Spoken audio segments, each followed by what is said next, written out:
Yeah, when I started the bin. Yeah, that's what I wanted to get into.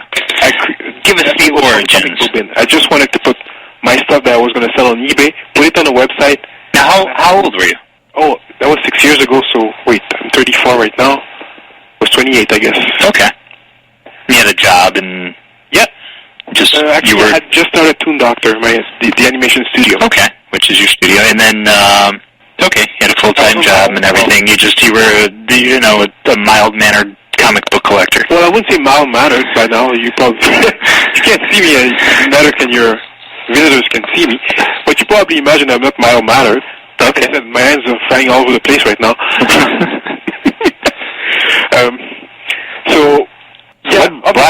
I've been reading comics since I was a kid. Yeah. Okay. I started with the French comics. The first ones I had were the French comics. The good thing about Quebec is that the teachers, they had those classics, those things that you guys call Tintin. It's not Tintin, it's Tintin. Asterix, that's the right way of pronouncing it, or what you guys would call Asterix, or Lucky Luke, the cowboy guy. Those things in the classrooms, we call them classics. It's as if you had all those old Marvel comics from the 60s in the back of the room. So the teacher, they would buy those things, and when we had free time, we would go and read them. So I read all those classics by the time I was 9 or 10 or something, because that's all, like in Quebec, in Montreal, before places like Barnes & Noble and Amazon figured out that they could make money with comics, all the big bookstores chain always had a full floor dedicated to comic books. Mm-hmm. And that was like in the 70s. They used to do it way back in the 70s all the way to today. They have always known that it's always been accepted that comic is part, they call it the ninth art, mostly. And it's always been accepted. It's not something secluded. So all the bookstores, they always had a big comic book section. It wasn't put, even on the 10 o'clock news, on the national news, you have reviews of comics, okay? So that's how it is. So they're not put aside. Like sometimes you'll have a review of a comic book, you'll have a review, or, the entertainment writer will speak about that. Okay. So it's not something that's secluded, unlike the North American market. Yeah, you definitely don't see that on the nightly news. Yes, you don't see that at the 10 p.m. news. You don't see that. But in Montreal, you will see that. So, obviously, again, like when I was talking about perspective, my perspective is different. In my perspective, comic books are all right, always all right. Mm-hmm. There's nothing to be ashamed of, and there's no reason why we shouldn't put them forward and treat them respectfully, not as a fan thing or something that you have to put under the rug or something you have to be ashamed of, but something that should be celebrated just like movies or anything else. I guess if you understand that, you probably understand why the bin has a big section on movies, video games, fan films, and other things, right? Right. Is that they're all like, okay, there's more focus on the comics. Obviously, there's more articles on comics, but like it's treated respectfully with the other stuff too. We don't say, and that's why we don't use the word like retcons or comics. We use comic book. It's a comic book. It's not a comics. We don't use retcon because retcon are for people who are ashamed of saying retroactive continuity. We don't say Spidey. Spidey are for people who are ashamed of saying Spider-Man. They don't want people to know what they're talking about. We say it's called Spider-Man. Call him Spider-Man. Don't call him Spidey or Bats or Soups or Wendy or. No, it's stupid. It's baby talk. It's baby talk. Why should you treat, because it's a comic book, you have to treat it like something less. No, it's a comic book. Yeah, but when I'm talking to my comic book geeks, I'll say Spidey. And it's between a comic book geek and a comic book geek. And we understand what we're talking about. Yeah, but the person in particular, especially in the case of the bin, I've done the stats recently. I've done a lot of number crunching this weekend. And I knew that before, but now I've got it confirmed. It's 43% women readers at the bin. Yes. Excellent. We're not going to use Spidey around them. We're not. And it's not to say that they're not part of that geeky club. They are. But before they can use the word Spidey, they have to know what we're talking about. So you can't bring them in if you keep talking that special language that only initiated people know about. My point is we have to integrate everyone. We can't put comics aside and say, well, okay, these are comics, so we have to treat them like, we're a special gang of friends and stuff. And it's like that. I don't like that attitude about comics. A lot of it in that industry is like that. It's, we're a bunch of geeks and let's treat it like specials. Let's it's clicky. Our own people and blah blah blah. Like, no, put it outside. Let people know what you're talking about. Don't be ashamed about it. Put it out. And I'm proud of the fact 42% of the people at the comic book bin are women. Newsarama can't say that. TBR can't say that. What's it called? Ain't It Cool News can't say that. We can. Excellent. I'm proud of that. And that's my view of comic book. It's not something that's relegated or put aside in some basement. No, it's something that's out there for everyone to enjoy. And again, like I said, it's my perspective. When I was a kid, they used to review comic book at the 10 p.m. news. They still do. So that's a different perspective for me. Comics are respected. Women buy comics too. Everyone buys comics. In libraries, not libraries, libraries actually bookstore in French, so that's why, sorry, gotcha. I messed up.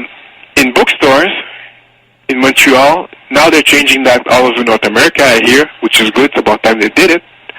But in Montreal, when you were going to a bookstore, there was always a floor about comics, and they had this, and they did, like they had the classics, but they had all the more mature stuff next to it too.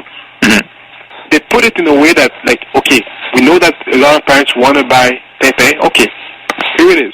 But the other stuff for people a bit older, it's here too. So they don't separate it. So I don't see why you should separate it in the rest of North America. And it's always been my philosophy at the bin. So again, when people say, okay, you guys are just Marvel and DC, like, have you seen that we had a European section? We have over 60 articles in the European comic book section. It's not the biggest one. If you compare it to some of those French language websites, okay, we're like ridiculously small. Obviously, that's all they do. But if you compare it to any other website, we have a pretty darn good European section that I'm very proud of. Yeah, you don't see that on Newsarama. No, you won't see European. I mean, they will cover when Marvel or what's the other company doing that right now? Devils do decide that they're going to translate a couple of books and they'll put a couple of articles on that. Right. But we have a guy here now. I'm not the only French guy now. There's this guy Patrick. He's from Quebec too. Because I started doing it, but I couldn't do it because the problem with me is that I have all those other duties at the bin. I have to write articles about everything. Action figures, everything. I don't do a lot of fantasy. Sometimes I do. I don't do a lot of video games because Ellie does a very good job at that. But everything else, I'm all over it. Films, anything, books, whatever. I write. Manga I don't do because again Leroy does a very good job at that too. But whenever we need something, I feel there's a gap. My job and most of the gap these are in the action figure section. Okay. So I spend a lot of time in there. For me, it's a matter like we have all those sections and we need to cover stuff in all those sections. We can't probably do it as good as someone else, but it's my job as the publisher editor to fill those gaps when no one else can. It's my job. So I will write those Spider-Man reviews when no one else is, and maybe that's why you think I'm probably sometimes too negative. But I'm not saying that you're too negative. I'm just saying that most of the reviews on the site are negative. I'm not saying it's not justified. Okay. So I will make up for that. So, but now we have Patrick who does handle the European stuff, and just like me, Patrick has read all those comics when he was a kid, as well as American comics. That's the beauty of things. Like you could read those classic French comics and all those new comics, and you could also read Spider-Man in Montreal. It's wonderful. Like you get two different perspectives. The way they handle the comic, the way they approach the material is totally different. And the pity I have for people who only speak one language is that they only get to see that marvelous stuff that's created in some other civilization or language or society when it's translated. And the translation, because I've read some of them, they miss out all the juicy detail, all the stuff. It's as if you were trying to translate Brian Bendis with all his pause and all the way he plays with language, right? Okay. Well, you would probably miss a lot of it in the translation. It's the same thing. So, sure, there's a few of them that get translated once in a while, but not the bulk of it. And when it's translated, you don't get all the juice, all the atmosphere, all the fun that I get from reading them. Because you don't know what you're missing. You just take what they give you, what the translator wants to give you. Mm-hmm. But again, I can't force people to learn French. But a lot of Canadians think I'm annoying when I tell them, well, probably you should try learning French. I mean, it is a bilingual country. Just in case people didn't know, there's two official languages in Canada, French and English. They're equal by law. A lot of people would like to make you think that Canada is an English country. It's not. It's not. It's not. It's not. Okay? Just to relate to something else which I'm proud of at the comic book bin, I was talking about the way the liberal Montreal and all that. And about, we were saying how there's probably more strip clubs in Montreal than any other place in North America or whatever. Most cities. They're all over the place over there. There's some things which we've done at the bin which I'm very proud of. And again, like, I've written some article where I said I've never read the Yaoi thing. I've never read a Yaoi comic book, but I still wrote about it because I based my research mostly on what Leroy, who's the resident Yaoi expert. So the Yaoi, for people who don't know, is I guess you could call it gay comics for Japanese. Uh-huh. But apparently it's supposed to be written by women for women. Oh, really? Okay. Yeah. You probably know there's a big section there, and it's getting very popular. One of the things I'm proud of at the bin, again, perspective, and I know you, Chris, you don't like the word liberal. But at the same time, there's an advantage to the word. The word's fine. I don't like liberals. The word is perfect. It's the people that I can't stand. Okay. Well, my point would be, when you tell me about liberal, I think about the fact that we have a website that actually has a huge section on a specific type of comic book, which other comic book website wouldn't, unless that's all they do. Mm-hmm. Usually that's the case. Unless it's just a comic book site on Yaoi stuff or even Japanese or manga stuff, they won't touch it. We do. And we actually have a section just to it, dedicated to it. The fact that I don't read them, I don't relate to them, doesn't matter. It's there. When people say liberal, that's what I mean. It's that, like, there's a lot of readers for whom this material they care about. I totally agree. Would it be fair to say no? No, it would not. Be here. We cover Marvel and DC. Right. It's unfair. It's not fair. Those readers, and maybe that's where the 43% in women comes from, because they do say that it's a very popular section. Well, you have access to the stats, so you know. The fact that we can actually go and cover stuff like that, if you're a Marvel reader, you don't have to go to that section. It's very specific, and it's very clear what it does. Mm-hmm. We don't hide it. If you don't want to touch it, you don't have to go. We're not forcing you. It's still going to be on the first page when there's a new article, yeah, but you don't have to click on that link. Only if you want to. And even if you don't care about this stuff, you can still click about it and probably learn something. It doesn't matter. It's just like watching TV. If you don't like something you're watching, yes, turn the channel. My point, it's still a comic book. Exactly. It still matters for a lot of people. Exactly. So why put it aside? Why hide it? Why say, well, our fans are just Marvel and DC readers, and we don't even want to put that? No. Or start bashing other people for doing that. And the other thing which I'm proud of related to that is that in a normal website, normal, sorry. Not ours, in a normal one. Yes. Okay, if you want to read about gay comics or stuff like that, you would probably have to go to something called, I don't know, gaycomics.com or something like that. I don't know if that exists. There's a gay website out there. Yeah, I know there's a few. Because I actually work with a guy he's gay. Okay. But Prism Comics is the other site that he deals with. It's a news site. He edits for it, and it deals with gay creators. That's cool. Yeah. But the thing I would say is that for most gay readers, they would probably have to go to a site like this to find anything about that, right? Right. Not that we cover gay creators extensively. Right.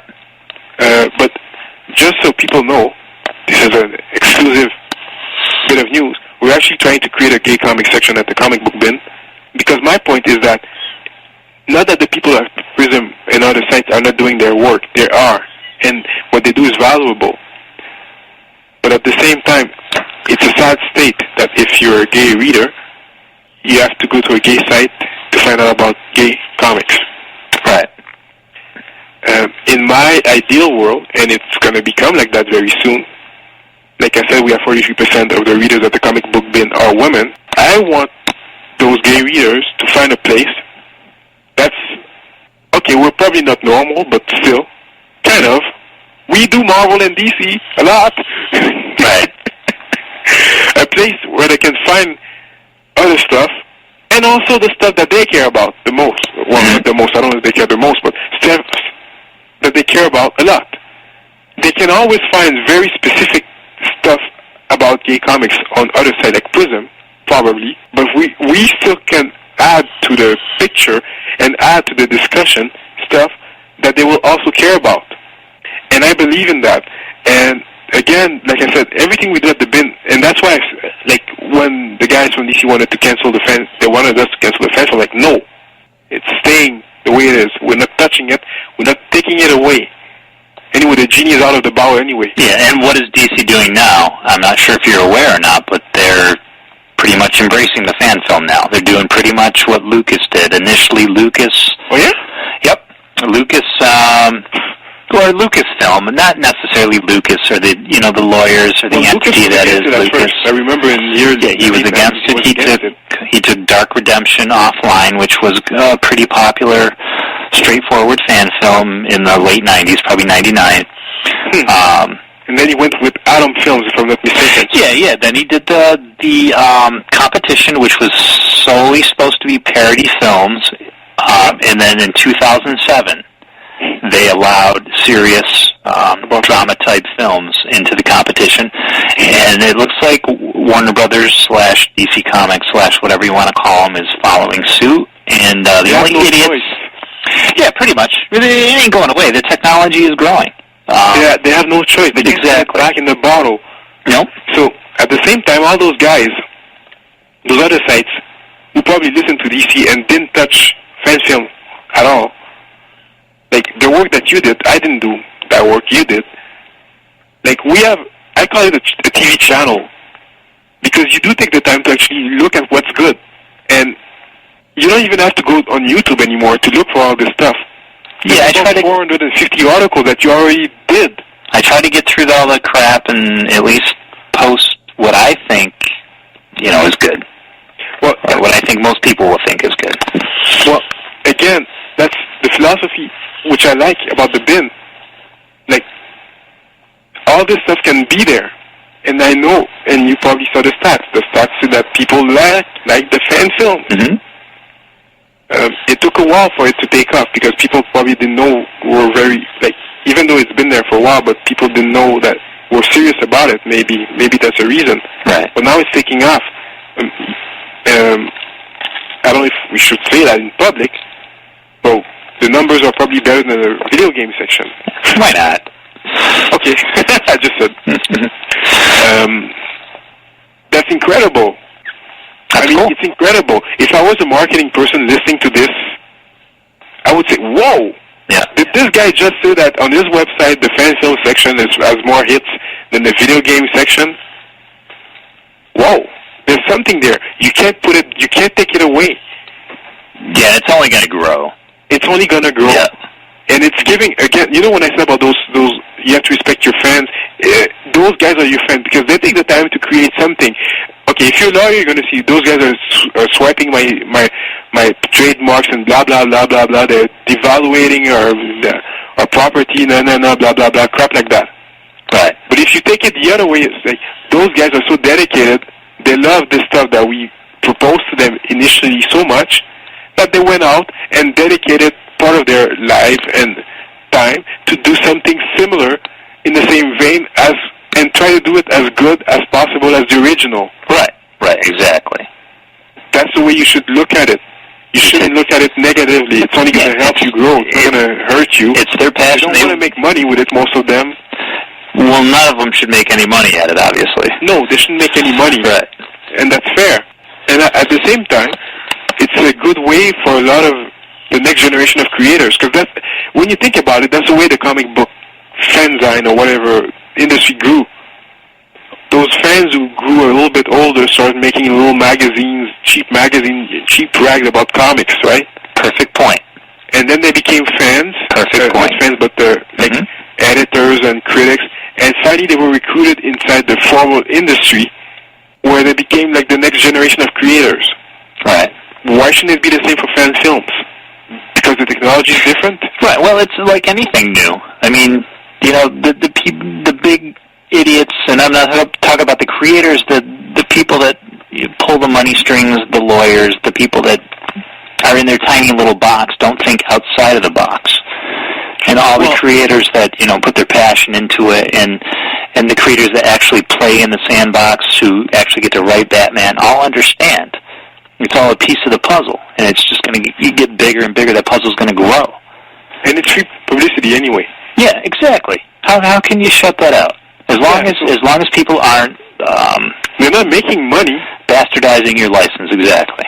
And most of them are trying to do the best possible. They're not even trying to make fun of it. They're trying to make it as good as possible. So for me, that's great.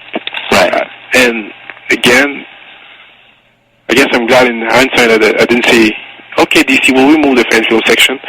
Okay, there's only one entity that hasn't gotten it yet, or at least one major entity that hasn't gotten it yet. Marvel? Exactly. Good answer. Yeah, ding, ding, ding, ding, ding, ding. They actually closed my YouTube account. Oh yeah? Well, they didn't. YouTube closed that? I would have ragged on that. What am I gonna do? I'm a little peanut. Well, they've tried to. What's their name? But they apologized later. What's their name? Viacom. They threatened us. I told you. Well, it wasn't even about something. It wasn't even a fan film or something like that. Uh-huh. It was an interview with them. We filmed it. Okay. And then we got the notice that it was theirs. Apparently, we did the interview. We filmed it. My camera. How do you figure it's theirs if you're the media? I don't know.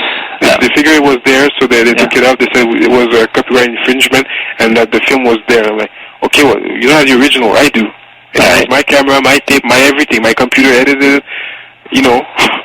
Really? Yeah, there's a face of a guy answering my question in there. All right. Okay. Did it come on? Is it still on there? I should put it on some other website. And they apologized later because I made a big fuss about it. Uh-huh.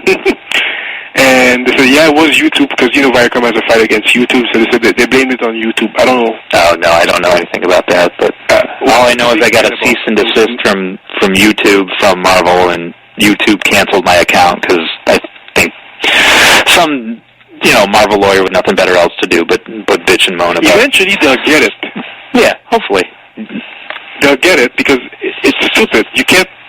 Yeah, like you said, put it back in the file. You just can't. It's stupid. Exactly. Exactly. And when other companies are embracing it, this big, huge company is not. Eventually they'll have no choice. It's not going to hurt. An example I would take from, I don't know if they're trying to shut it down, but like the Green Hornet. Who cares about the Green Hornet these days, right? Right, and they shut the sequel down. Oh, they did? Yeah, they were going to make a sequel. Oh, okay. Well, and they were told to cease and desist. What? They shut down a Max Payne film. Fox shut down a Max Payne film because they're coming out with their motion picture with Mark Wahlberg. Mm-hmm. So that's coming out soon. So they told him to cease and desist. I don't know how they can do this. If the people aren't making any money at it, how they can tell him to stop. But I'm not a lawyer. Well, eventually, you can't. On the site, you probably notice we have the big issue with Canadian copyrights. They want to change it. They want to put something even more restrictive than what you guys have in the States right now. Mm-hmm. I'm on the forefront fighting this thing. I don't want this to happen. The way that they made it, it's going to be so draconian that you can't do anything anymore. It's ridiculous. Instead of going with the flow and times and like taking technology and doing something with it, as if the Chinese and the people in India are going to be deterred by this stuff, by laws like this. They're going to create all this cool stuff for us instead. And we're going to be watching Chinese and Indian stuff later instead of watching our own stuff. All right. They're just giving them the edge. That's all they're doing. By stopping, like they're like, oh boy, I was going to use something. They're like neutering us, and they let the Chinese and the Indian guys create all this creative stuff that we can't do ourselves anymore because we're going to be shut down. Yeah. Well, as they progress, we'll all be watching stuff from Bollywood. Because they'll have created a new generation of creators that weren't shut up, that weren't neutered when they were younger. We'll be watching Bollywood and dancing and.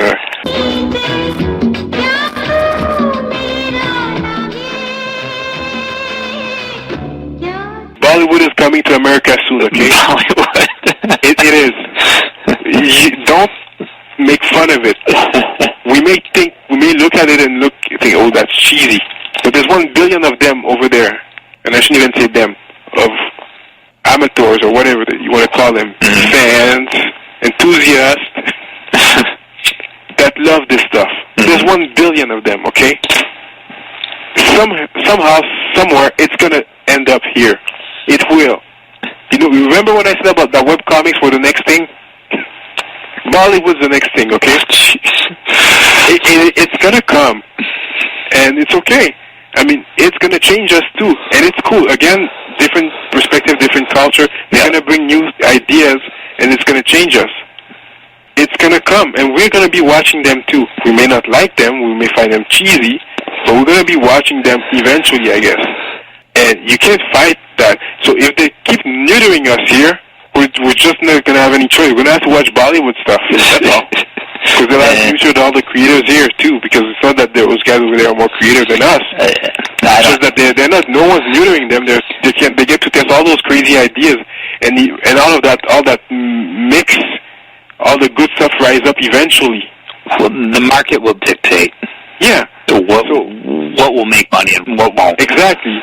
But if they keep neutering us here and say, no, you can't do this because we have this license and this blah, blah, blah, and there's lawyers involved and stakeholders.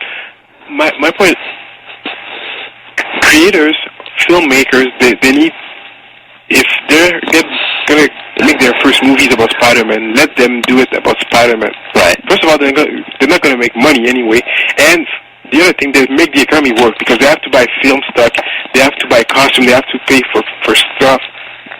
It's not like the economy is working, okay? And those guys usually, if I'm not mistaken, they're not very rich, but they find a way of making it work. So that's already building your brain as the next generation of filmmaker. You don't have a big budget. You're working your brains to make sure your movie can actually come out. You force yourself to be able to manage your production. I mean, where's a better school than that? If they have a mistake to make, they're not going to bust your $30 or $80 million budget for the next Hollywood blockbuster. They're going to bust it on an $18,000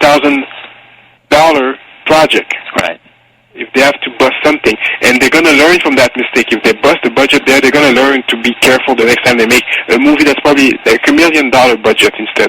Mm-hmm. They're not going to bust it the next time. They're going to be very careful.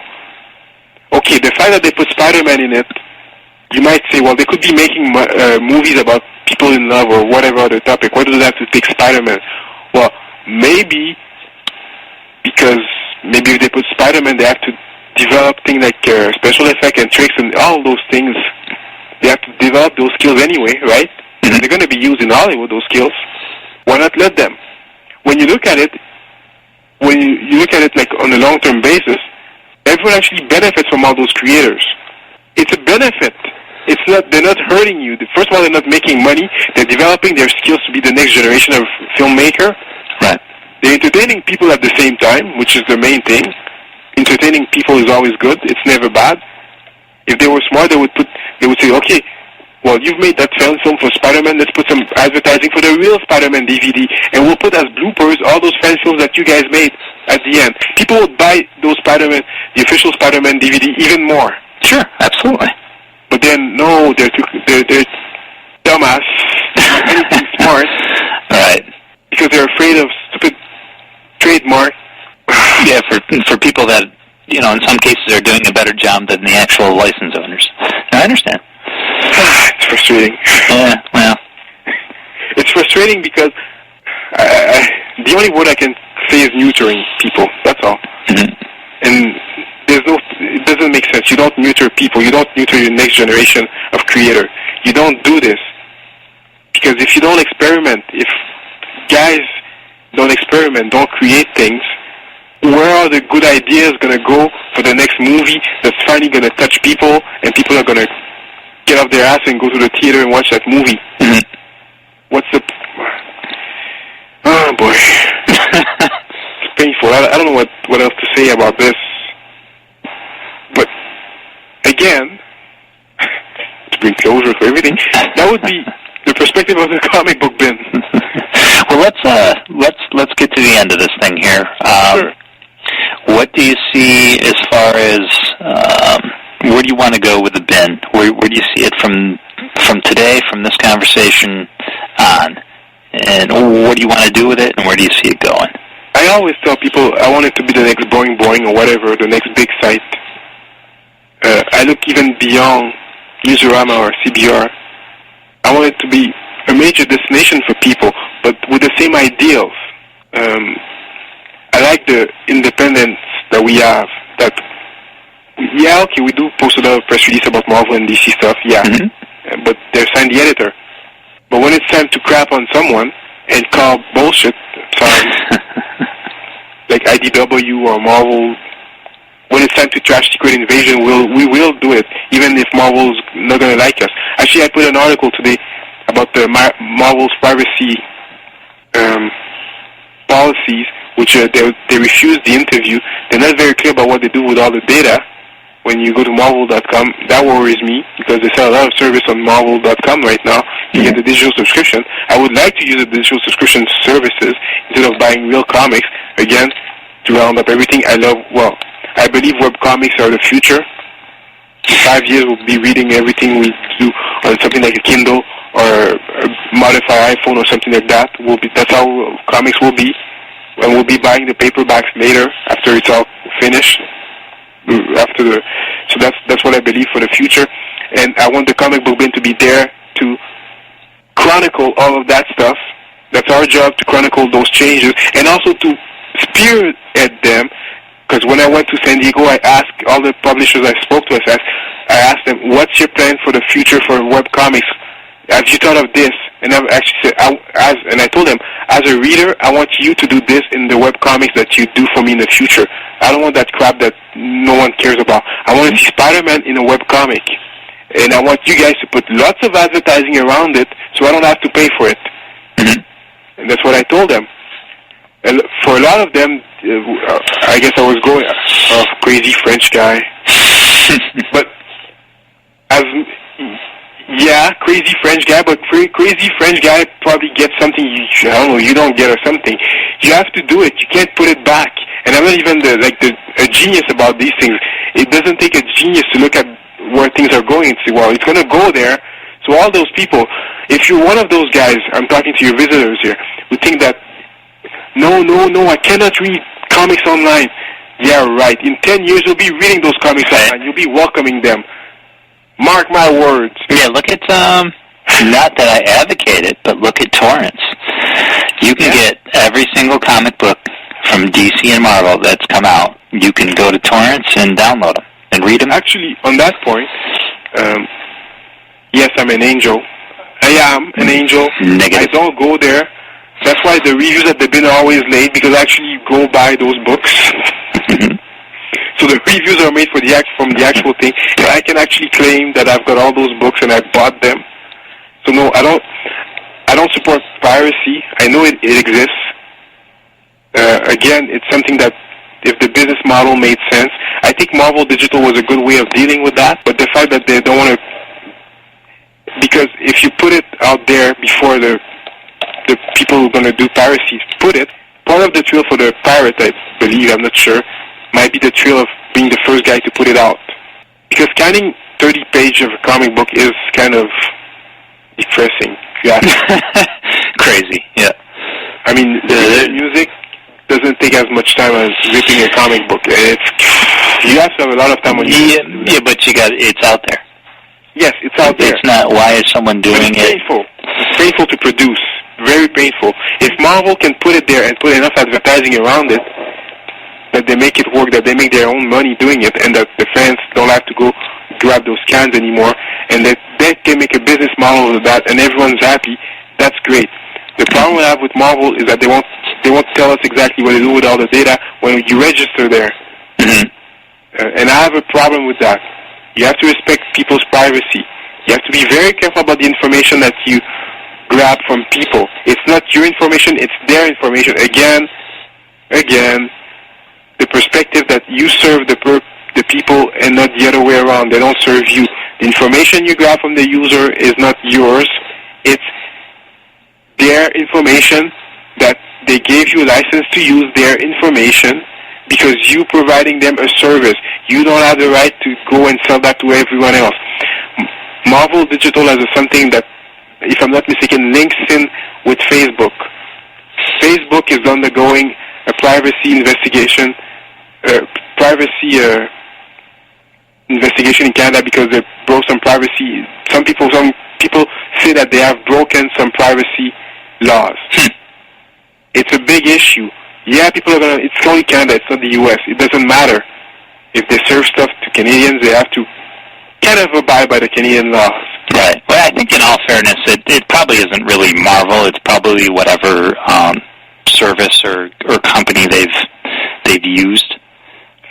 That's probably selling the information. Give me the interview because they probably knew I was going to ask all the tough questions. Yeah. Obviously, that's my job.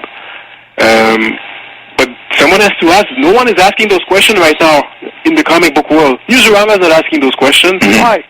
By the way, I have to diss on Newsarama once and for all here.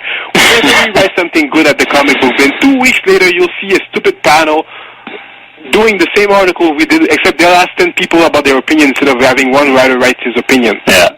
They do it all the time. They've been doing it since 2004. I'm calling this crap once and for all. Go ahead. I'm calling it. It's frustrating. So people go to Newsarama and, oh, cool, a new topic. And then they come back and say, oh, those guys, they copied. We didn't copy anything. We did it first. They just put a junior writer to it, and they asked 10 people to make a round-up table about it. Yeah. Well, Newsarama is like the comic book CNN of the world. And CNN does the same thing. It's lazy reporting. Go to the comic book bin. We wrote it first. Yeah. Darn. It's frustrating. They do it all the time. They do it all the time. We write something, 2 weeks later you see something with them. I mean, what kind of editor do they have?